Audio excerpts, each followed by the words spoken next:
Affaire MIC. L'ex-second deputy gouverneur de la Banque de Maurice de nouveau dans le viseur de la FCC. Port-Louis, 24 mars 2025, l'étau se resserre autour de Hemlata Satna Seorai Gopal, ancienne second deputy gouverneur de la Banque de Maurice, BOM.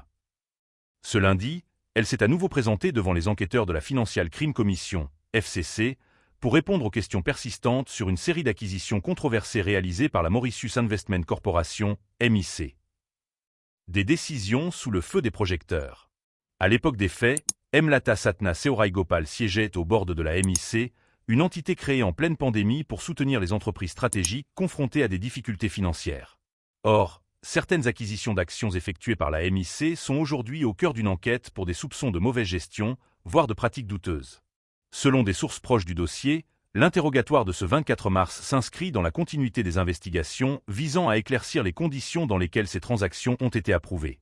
Plusieurs sociétés bénéficiaires seraient pointées du doigt pour avoir reçu des injections massives de capitaux sans critères de diligence suffisants. La MIC, un fonds sous tension. Créé en 2020 sous l'égide de la Banque de Maurice, la MIC avait pour mission de stabiliser l'économie mauricienne face aux turbulences économiques mondiales. Avec des fonds évalués à plusieurs milliards de roupies, elle a rapidement investi dans divers secteurs, allant du tourisme à la finance. Mais ce qui devait être un bouclier économique s'est transformé en champ de controverse. Plusieurs analystes dénoncent un manque de transparence dans les processus d'approbation des investissements. Il y a eu une certaine précipitation dans l'octroi de ces fonds, avec peu de garanties sur le rendement réel ou la viabilité des entreprises soutenues, estime un économiste mauricien sous couvert d'anonymat. Un rôle clé sous examen. En tant que membre influente du board de la MIC, Hemlata Satna Seorai Gopal a joué un rôle crucial dans la validation de ces transactions.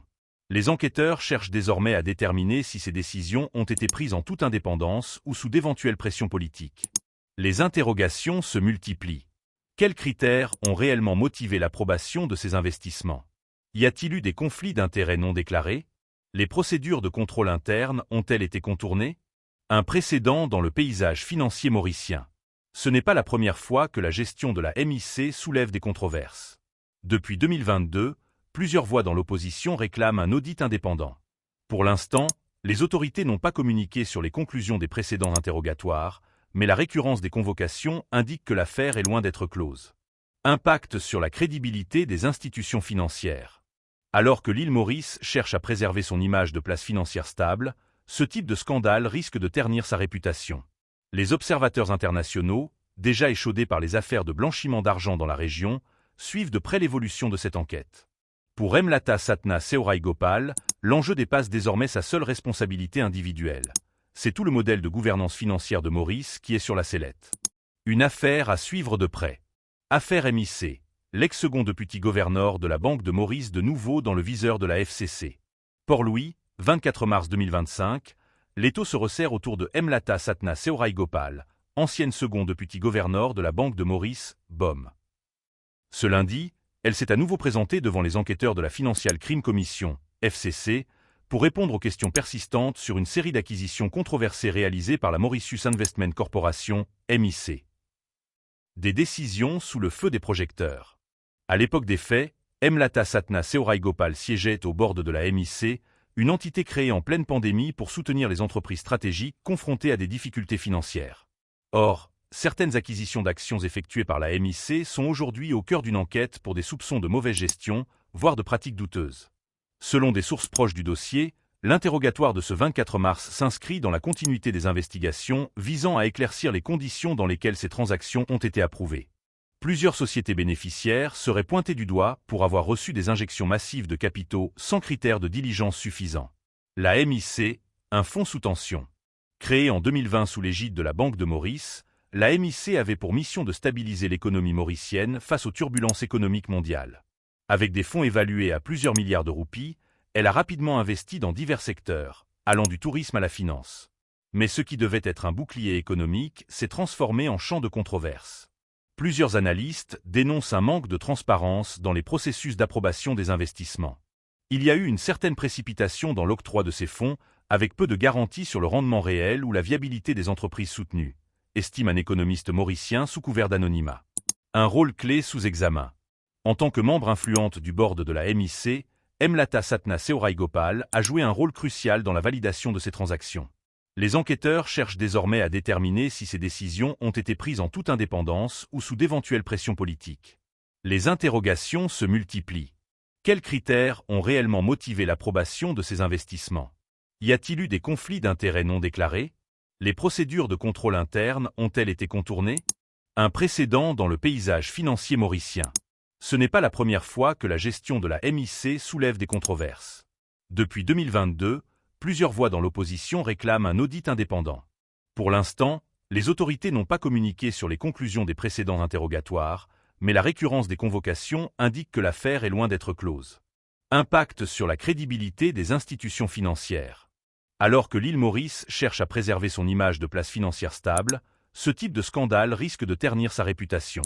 Les observateurs internationaux, déjà échaudés par les affaires de blanchiment d'argent dans la région, suivent de près l'évolution de cette enquête. Pour Hemlata Satna Seoraigopal, l'enjeu dépasse désormais sa seule responsabilité individuelle. C'est tout le modèle de gouvernance financière de Maurice qui est sur la sellette. Une affaire à suivre de près. Affaire MIC, l'ex-second deputy gouverneur de la Banque de Maurice de nouveau dans le viseur de la FCC.